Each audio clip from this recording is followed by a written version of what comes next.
I named Martlet again, but this one is a continental one, it's built in Austria. The second car is a parade train car, which is a big thing. This is quite a powerful car for its time. It's a racing car.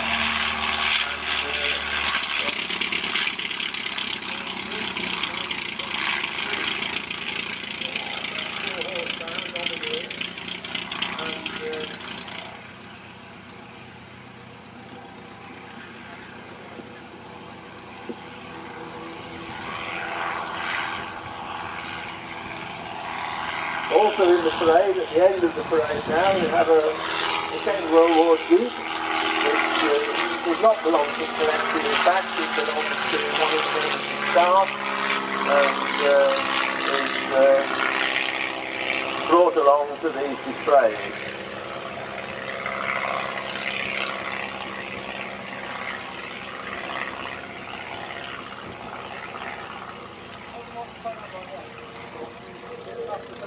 Right.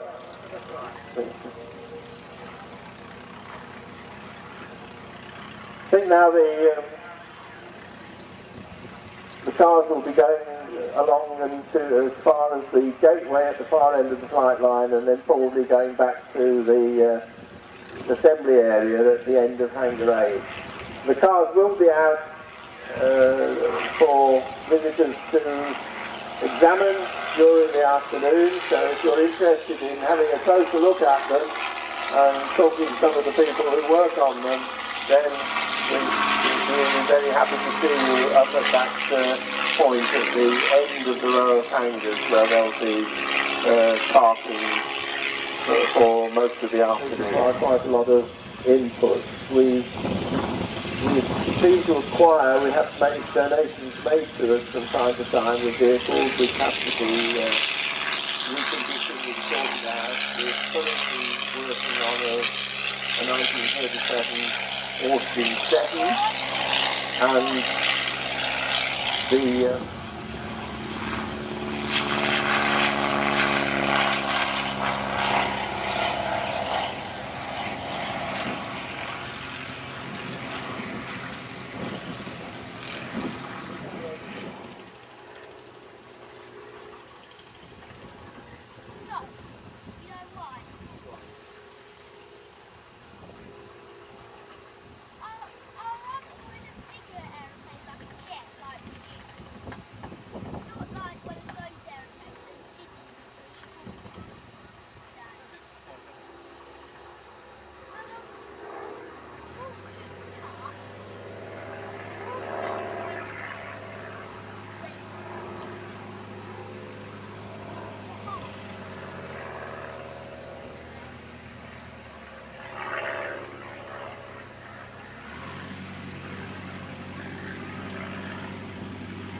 he said that he's very capable of dropping bombs on the target. I hasten to point out that so far nobody's actually hit our target, so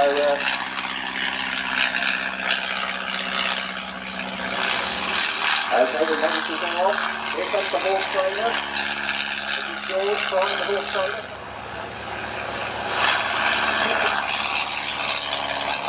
You'll see the brave ground crew now going out there with the target.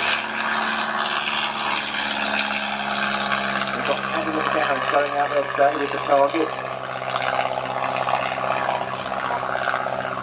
What's coming in first? He's chosen to use self-raising flour today. Whether this is a strategic move or whether this could be a costly mistake for him, I'm not quite sure, but we'll find out shortly.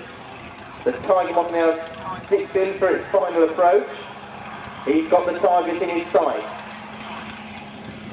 He lines up on it. He releases his flower bomb way too early, and it explodes way too short. To hit the target better. That's a much better distance, but still a bit short. Can he manage to release his bomb on target? Canopy's back, and out it goes, and oh, not far off at all. That's not too bad. Turning in now, coming in, releasing it a lot later. But fortunately, Magister now coming in quite fast. Bit later, bit too late, and quite a way away. It hasn't managed to explode at this time, but unfortunately, too far short. He's great skill. In he comes now, he's coming in fast. And the flower bomb is released, and it's not far off. A bit far to the left, but other than that, a good distance. In comes the Tiger Moth. Coming in quite fast, he's got it in his sight. Can he manage to hit it? No. Never mind, better luck next time. In comes the Chipmunk now. Can Shaky show them how to burst a few balloons? Not like that, no. Never mind, they've still got another couple of attempts, I think, so in comes Shaky. It's a bit high, but no, it's through, that's good. He's having a top wing, but he's managed to get through and without touching the wheels. Well done, Chris. He's coming in a lot faster. It looks good. He's managed it. Well done. And yes, he's through.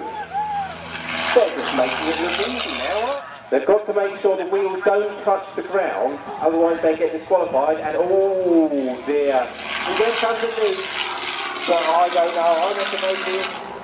Steadily done, holding it straight in like an arrow, straight through. And now Shaky comes into his final limbo. High. Can he manage to keep it down low enough? Yes, he can. Well done. And the ground crew put the poles down.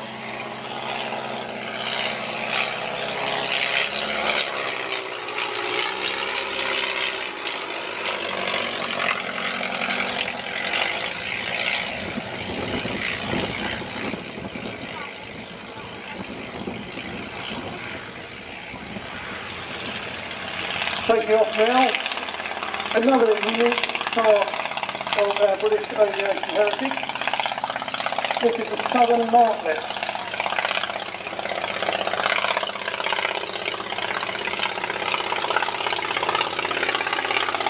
F.G. Miles was the second son of a laundry manager on the south coast and had no background in aviation at all.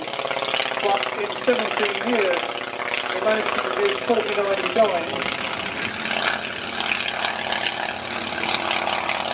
The legend has it that F.G. Miles built a number of aircraft components from the old Avro factory at Hamble.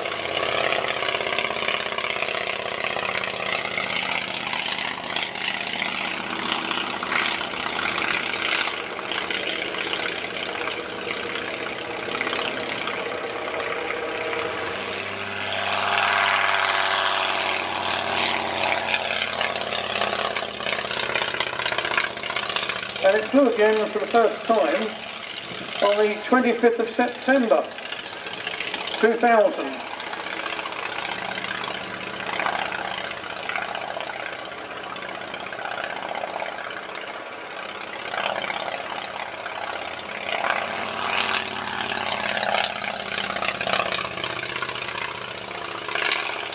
One interesting detail of this aircraft for the pilots amongst you is that it doesn't have a trim wheel. So you always have to maintain a little bit of pressure on the stick. But that said, everyone who's flown it tells me that it's a very fine aircraft to fly and ideally suited to aerobatics.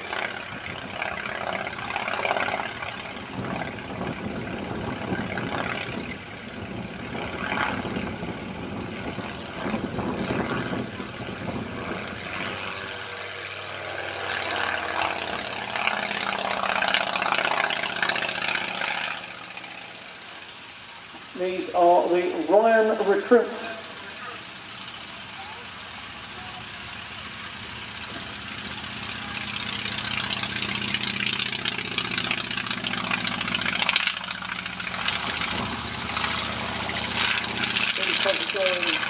In red nose and Peter Holloway in the yellow nose.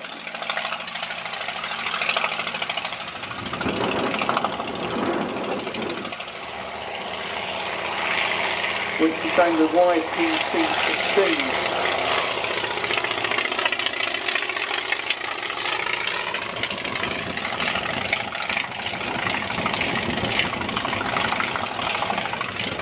Hammering them down on landing, so they were removed, hence you see a rather stark undercarriage underneath.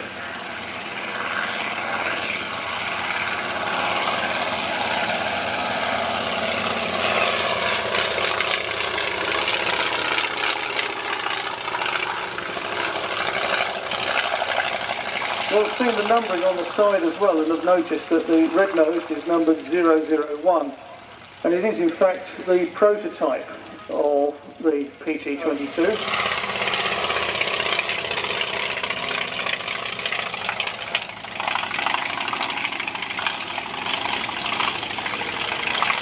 They're quite spacious.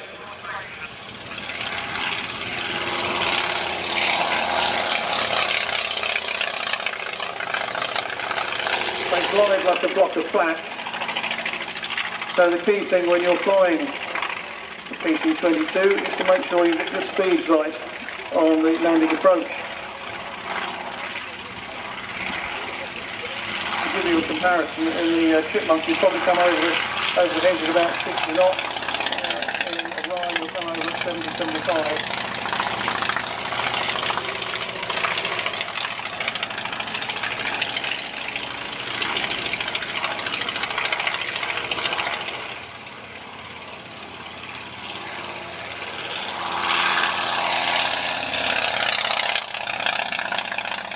Part of that process, we recently disposed of a half share in this PT-22.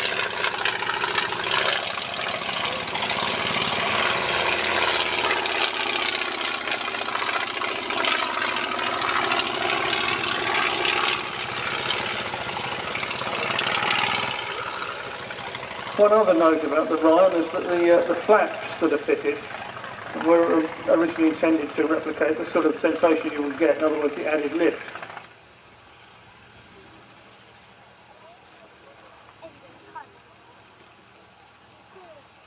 Peter Cos lands first.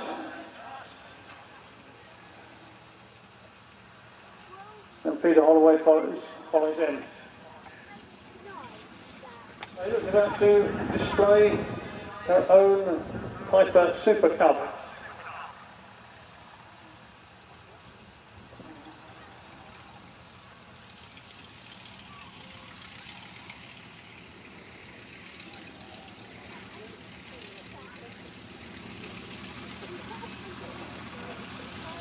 As I said earlier, we have had some rearrangements to make to the flying programme today, due to a combination of two factors.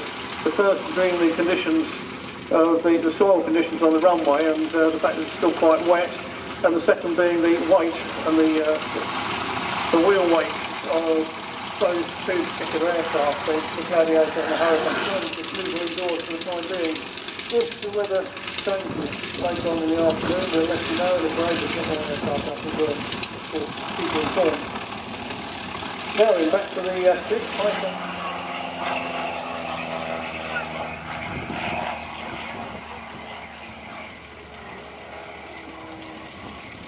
and delivered to the French Army, seeing service as an artillery spotter in Algeria during 1957-58, standards in only 53 weeks.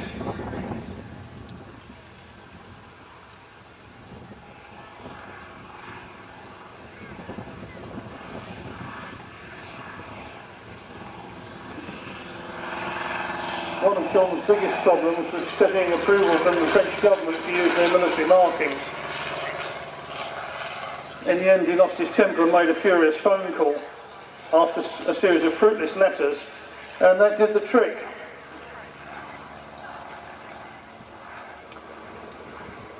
The attraction, the main attraction, of course, of the Super Cub was its short takeoff and landing capability. They could get in anywhere and get out of practically anywhere in very short and very rough strips.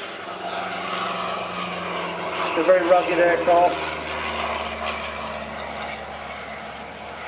All you've got to do is pound a guess the height of the Blue Moth over Old Warden Aerodrome, and you can win a flight in one of the collection's aircraft today.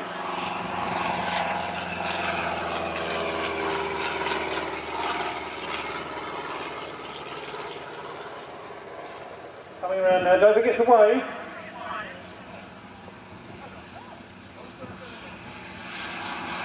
There we are, Tracy's waggling the wings for you.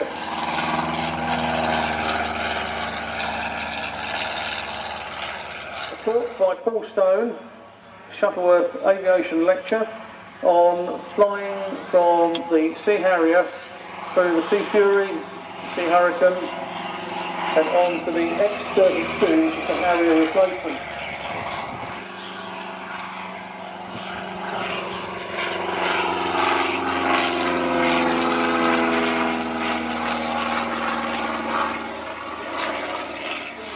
Pietenpol Air Camper. And as you can see, it's not the most powerful of aircraft. And it's been pursued by the Chipmunk and comprehensive building instructions were published for the Air Camper on a month-by-month basis in the magazine.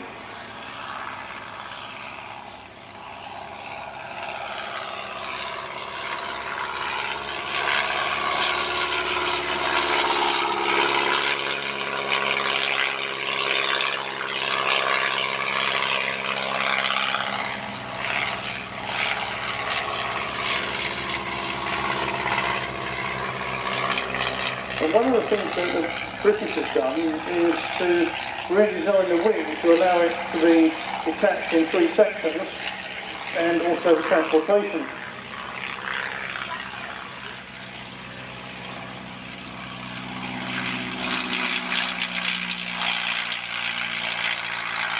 John himself is Old Warden's equivalent of Old Father Time, having flown more than 31,000 hours.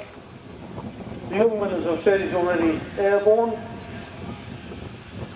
and that's because it needs to get some height so that it can launch into its aerobatic routine. The green aircraft following is the Bestmann, the Klemm 35.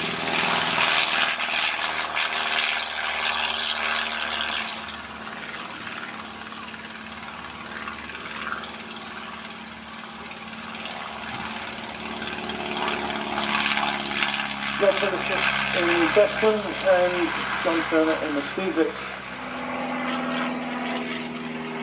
Pulling up into a loop with a half roll.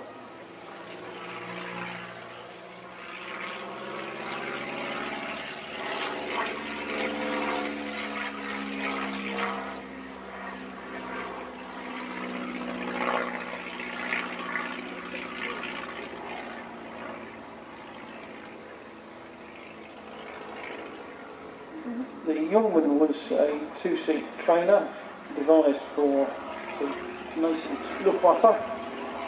But the single-seat version, the Magister, was designed specifically with aerobatics in mind.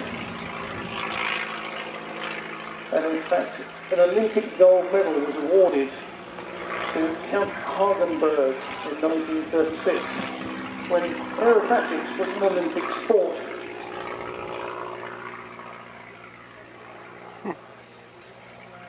Carl Booker himself was a seaplane pilot in the First World War, and through contacts moved to Sweden after the war, eventually returning to Germany in the late 1920s.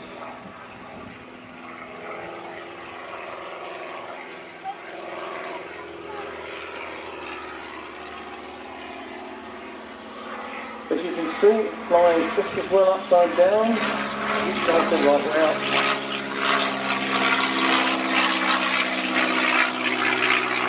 These days. And they designed this 2-seat ab initio trainer.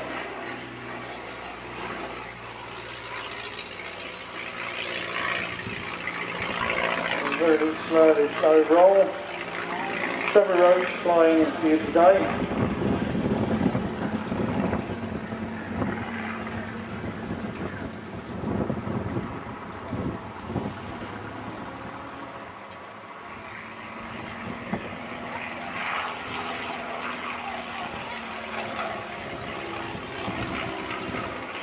Very nice, slow barrel roll.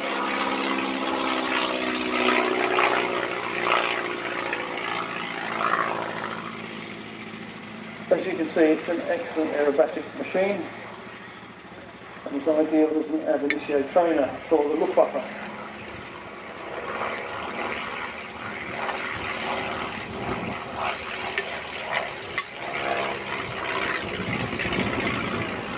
A full turn.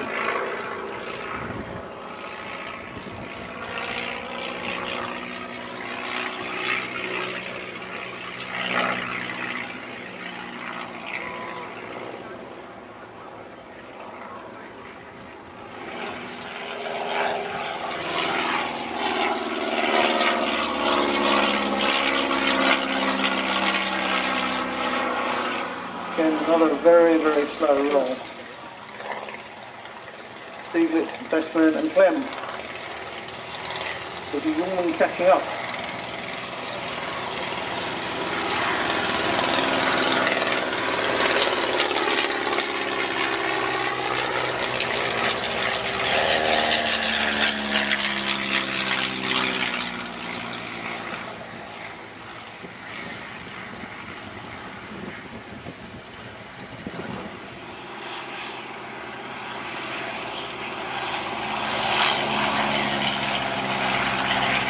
One of the 708 by 1945. The Swedish also produced 135 and the Czech a further 1800.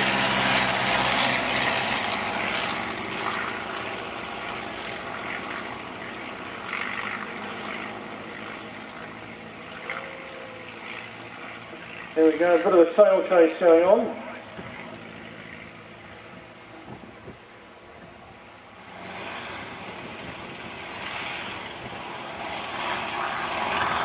Was a basic trainer.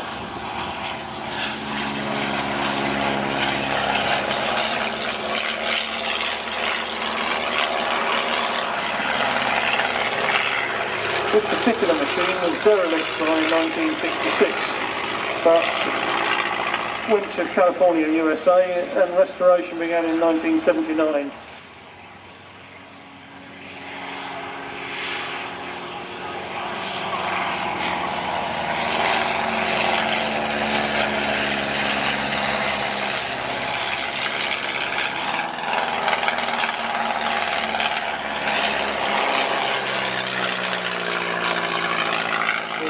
Of Raymond.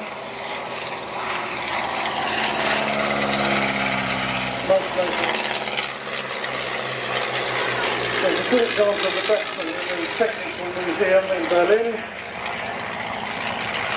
and I believe there are 2 others flying the world, but I don't know how many of those are flyable. We believe this is the only one.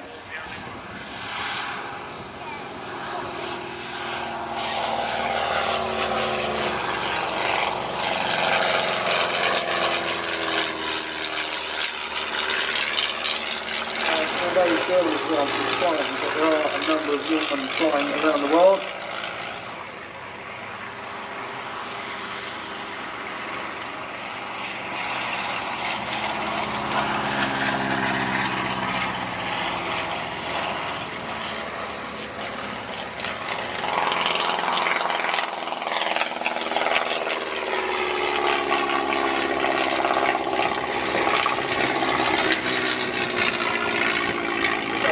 Experience. And you too might be interested in learning to fly.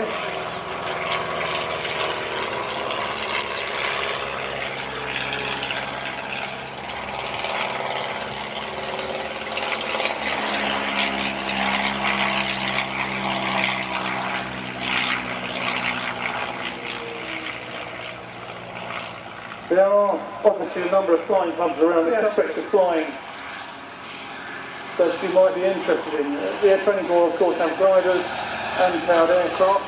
There's a lot of air experience flying going on. There's lots of information here about Version, but there's also the training floor and your local club.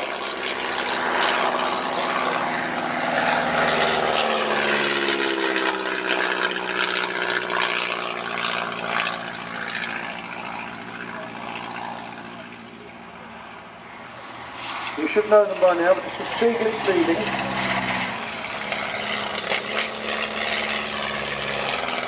And the Klemm.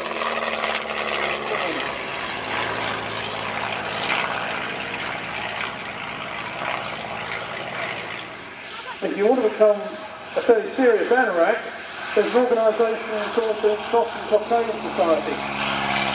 There's about aviation history, principally from the Great War.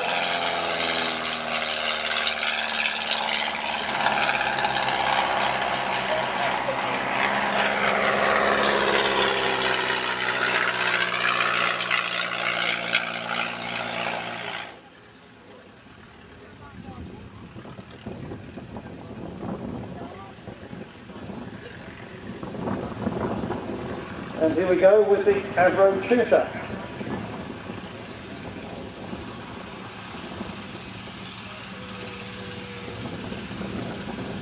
And the Hawker Tomtit. John Allison flying the Tutor. You can make up your own mind about the aircraft. Both were designed in the late 19th century and both were designed specifically as primary trainer to replace the Avro 504, then in service with the RAF.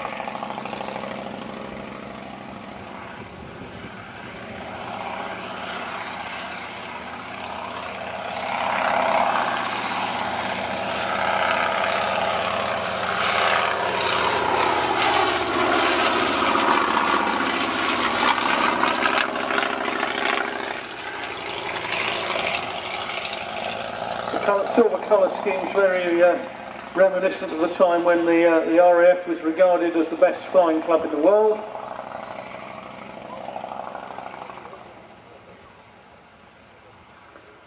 I mentioned that our Tomtit had had a slightly more colourful career. Well, originally it was destined for the RAF until the RAF decided that they preferred the Tutor.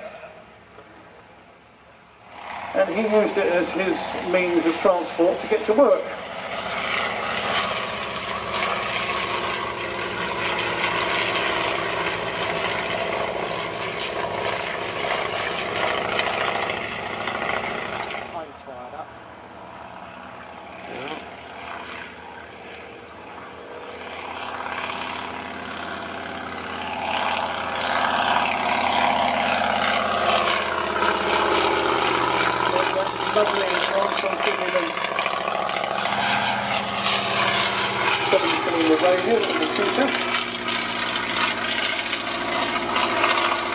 So a day in the life of Alex Henshaw will be to get up in the morning, have his tea and toast, climb into his Tomtit and fly down to Castle Bromwich, fly Spitfires and Lancaster Bulgarians, and then fly home his Tomtit to tea.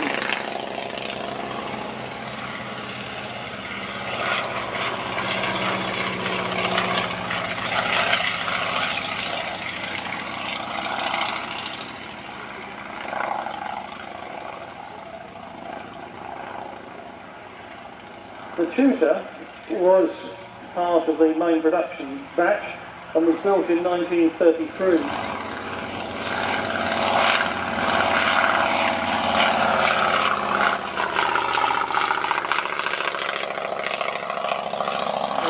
Upper wing decoration, and you can see the sunburst arrangement on the wings.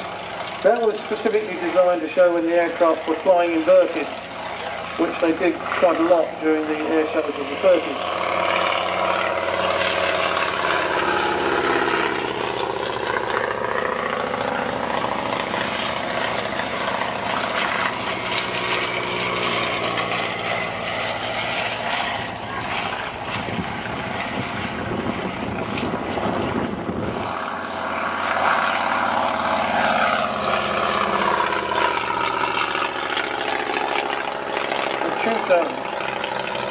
Also has adjustable seat, and it has a variable incidence tailplane for adjustment to make takeoff easier.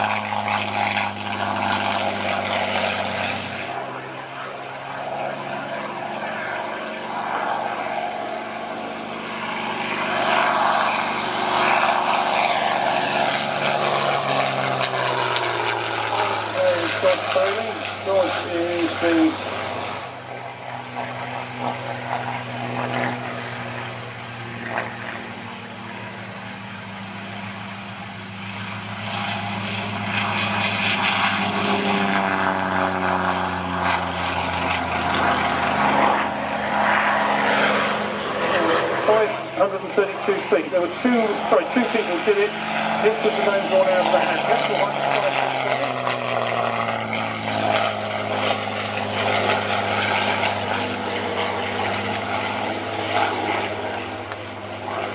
So, Mr. Tutor of Grosvenor, congratulations. Well done. If you'd like to come down to the blue top tent by the control tower, they'll make arrangements.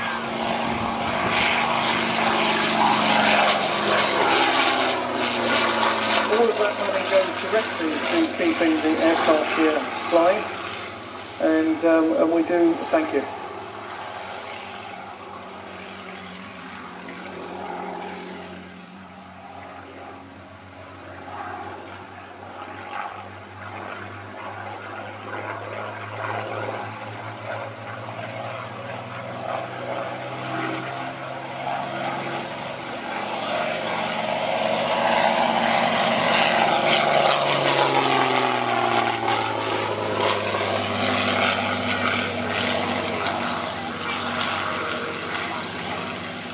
In the UK in the not too distant future. I'm sure you would agree it would be wonderful to see them in the air together.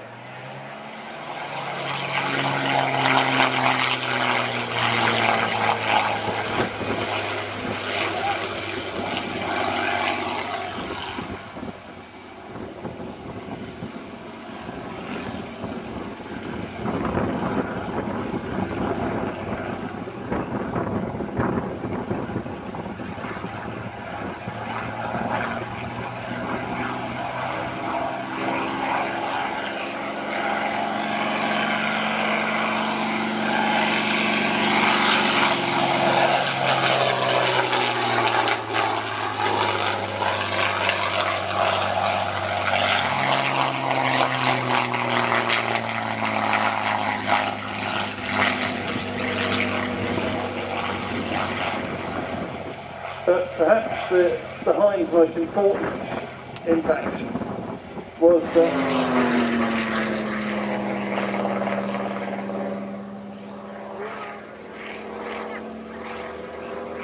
nice big loop to start with.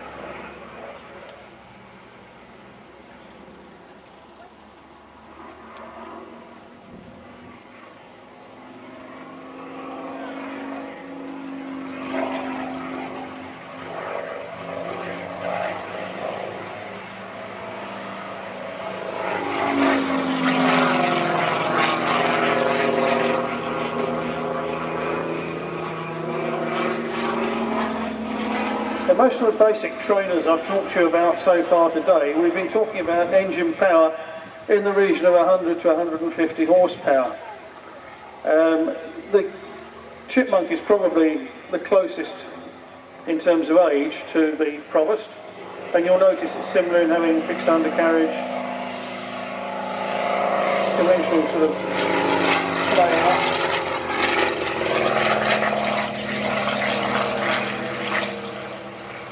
But of course being fully aerobatic with an enclosed cockpit. It fell from 145 horsepower to 550 in the space of just a few years.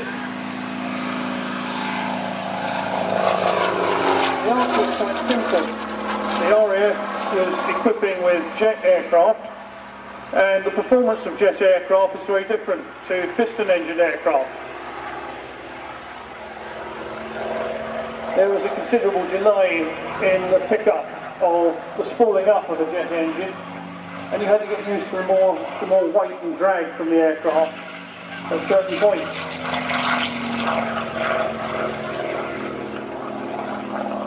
In the performance envelope. So the RAF looked at an aircraft with a lot of power, quite a lot of drag as well, to try and replicate the sensations that the pilot would have in flying a jet aircraft.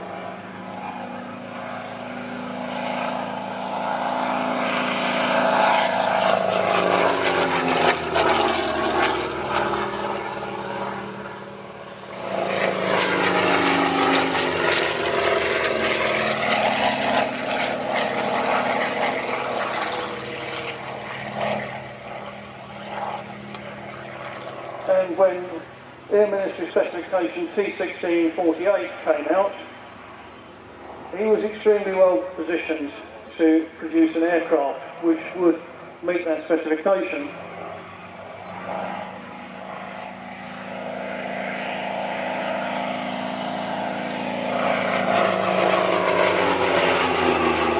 As a result of his P-56,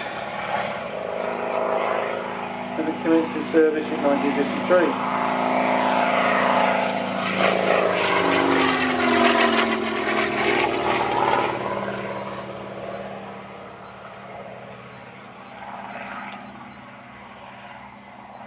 And they were in operational use until 1961.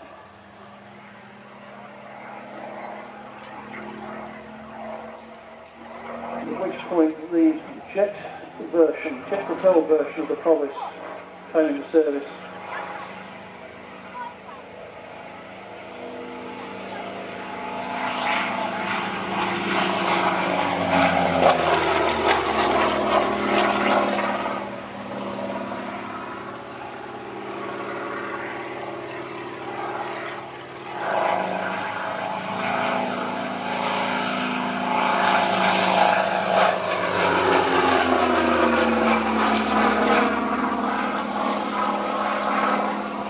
Lysander.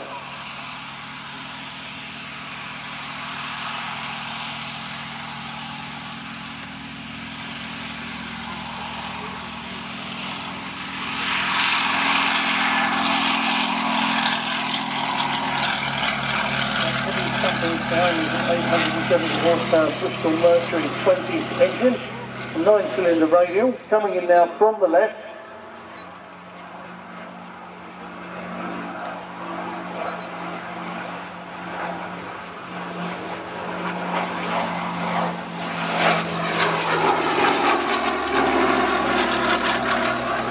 And there you were able to see that very distinctive wing shape. In fact, both leading and trailing edges of the wings are festooned with high lift devices, and the intention was that it should be a STOL, short takeoff and landing aircraft, in all respects. If you talk to the pilots that fly it, the feeling is it's more of a rough field aircraft than STOL aircraft, but you have to bear in mind that some of the lift devices on our machine are locked off because they don't get used frequently.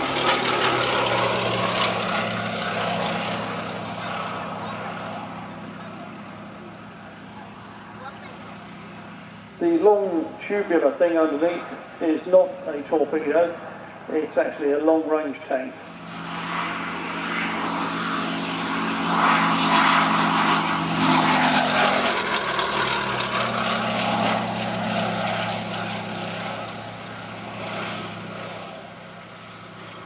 In the middle of the night.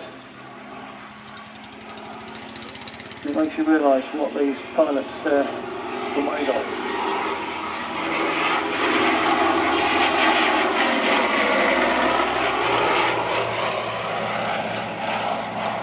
Here at Old Warden, which he came along to see what her husband had been doing during the war, when Bob Hodges was flying not only from Tempsford but later on with 357 in the Far East.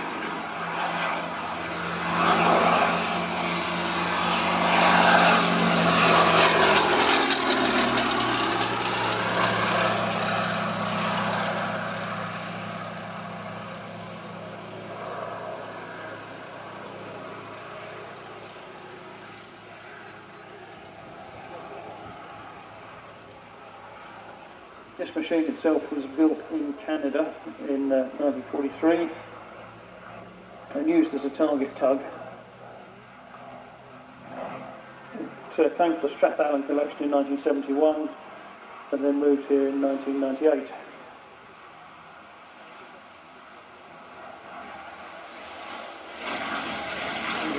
Sort of attack of the tail, adjusted tail plane.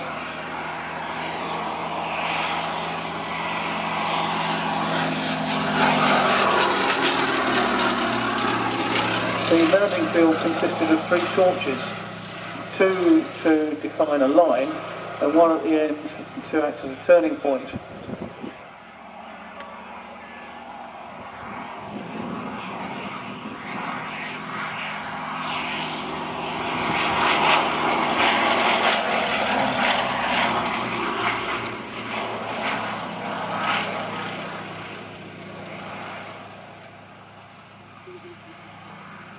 The pilot's position in the Lysander is actually quite high or quite elevated, and there is a story of somebody turning the aircraft on its side when his straps weren't done up and actually falling out.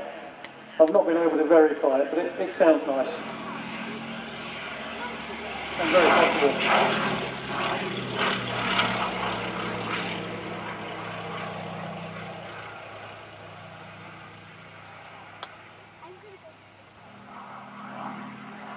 Total number of agents moved was 293 to France and 410 brought back.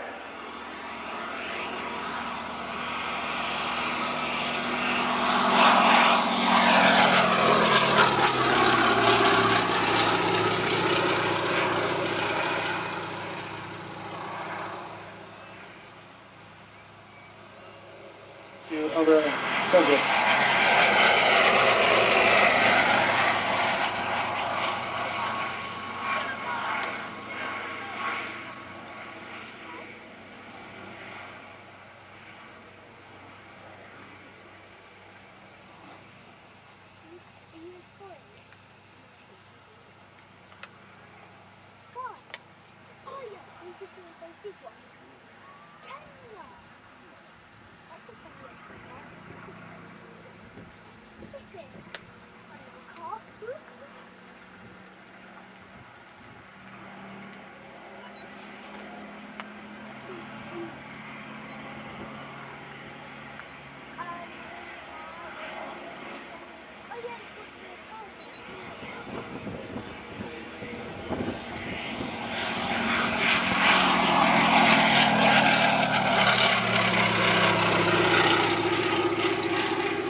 The Lysander with the Super Cup that we saw earlier. It gives you an idea of the difference in the type of aircraft required for Army cooperation. You really needed a relatively small, light aircraft. You didn't need great carrying capacity, and above all, it needed to be quite a small target. The Lysander is quite a large target, and that probably was the reason it suffered so heavily in the Battle of France.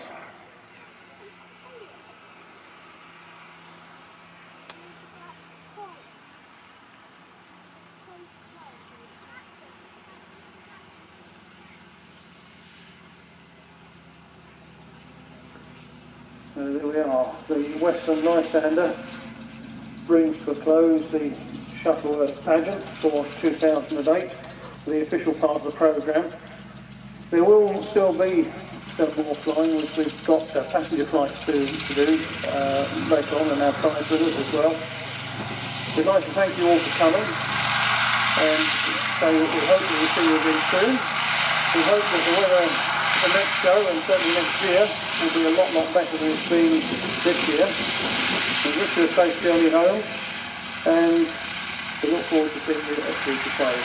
Thank you very much for coming today.